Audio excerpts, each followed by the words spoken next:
Scott Pilgrim versus the world. Mr. Pilgrim! I'm Ramona's first evil ex-boyfriend. What? Wait! Starring Michael Cera, playing Michael Cera. He's the same in all of his movies. However, this is my favorite of his movies. This character, well, not even the character, the movie itself is just better. It's directed by Edgar Wright, who also did Hot Fuzz and Shaun of the Dead. And it's interesting about him, if you notice, all of his movies are technically romance movies, but from a different perspective. Take Shaun of the Dead, for instance. It's a romantic comedy with zombies in it. It's not really a zombie movie. It's a romantic comedy with zombies in it. And Hot Fuzz, it's kind of, it's the same format as a romance movie, but it's basically a friendship between two guys. It's one guy coming to grips with the fact that he needed to separate himself from his job and from what he's accustomed to, and him being brought to that realization by someone else. Most movies that's a woman or something like that. In this case, it was a good friend.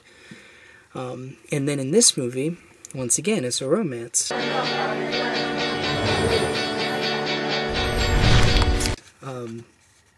But just from a very different perspective.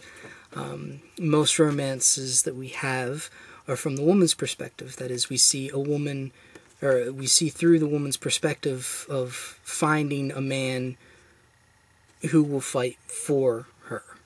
In this case, it's from the guy's perspective, and it's finding a woman worth fighting for. If you want something bad, you have to fight for it. Step up your game, Scott.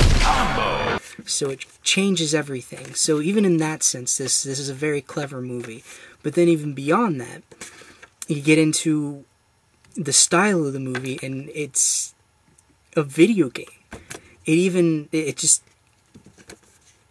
every gamer's wet dream is what this movie is.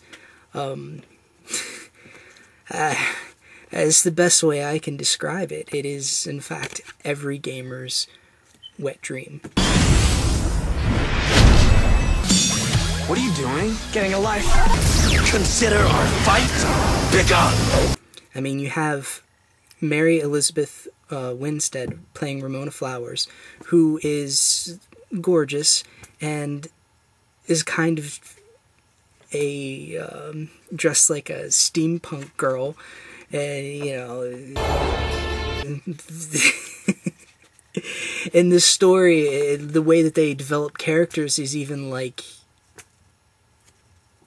a video game. They don't really develop the Ramona Flowers character very much. She's kind of presented as the princess that needs to be saved. As in every video game, she's the princess in the castle, the one that we don't really know anything about, but we're fighting for throughout the whole entire game, or in this case, movie. It's just, it was very, very clever, especially if you're into video games, especially if you like the gaming culture. It nailed that. I guess you could call it a scene perfectly. It was that. And I think one of the reasons why it was capable of doing this, having this very large leap from reality, is the fact that it was based on a graphic novel by Brian Lee O'Malley. It's based on a graphic novel of his, on his characters and other such things. I think that's one of the things that kind of gave it an allowance to depart so much from reality. But at the same time, it was also something that I think particularly men can really identify with, at least to some extent. Having to deal with emotional issues, which men aren't always very good at recognizing. Because, I mean, you see in the movie that he realizes at the end the people that he hurt, and he has to make amends for that. So even in its very heightened, super real feel, and the fact that it was based basically on video games and the fighting system of Street Fighter and Mortal Kombat, and then also with RPG game styles thrown in there, and you know, Mario and all those classic video game feels thrown in there. But it still can resonate with people if they allow themselves to actually think about it. And I found myself empathizing a great deal with Scott Pilgrim, with Michael Cera in the movie. Nerd that I am. One thing, there probably will be a great divide between ages. Anyone who grew up before the big video game craze will probably find it convoluted, and it is convoluted, and they might have a harder time respecting it. You know, you pick up little nuances and stuff like that, but I think there will be a great divide here. There will be people who absolutely love it and people who absolutely hate it. And I'm sure there are some people who aren't gamers who will get it and will respect it for what it is and will enjoy it. But I think for the most part there will be a huge divide here. I don't think it'll be a movie that people will say, I just kind of liked it. I think it'll be one of those movies that'll divide people, mainly just because it's so off the wall and bizarre. It's not really like any movie, especially American movie, that I've seen. You know, I've seen some foreign films that kind of are along the same line, not even really along the same lines, but kind of tickle the edges of this movie. But it was definitely a different movie. And you know, I'm not one big on special effects and CGI and stuff like that, but I make some allowances, especially when things are based on graphic novels. I think that crossing medias like that opens up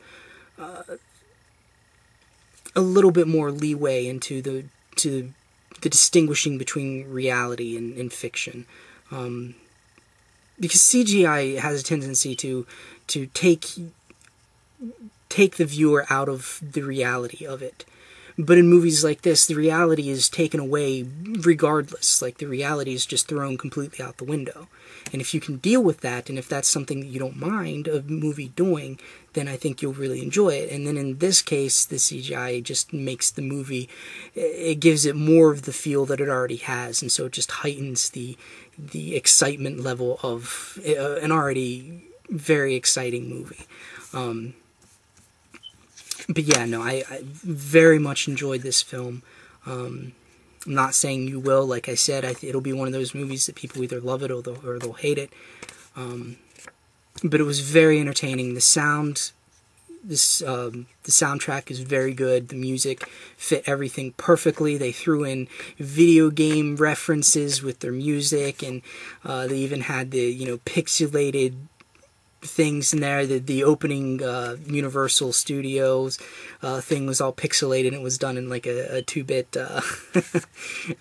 music score. Paying homage to the Nintendo games way back in the day, back in the late 80s, early 90s.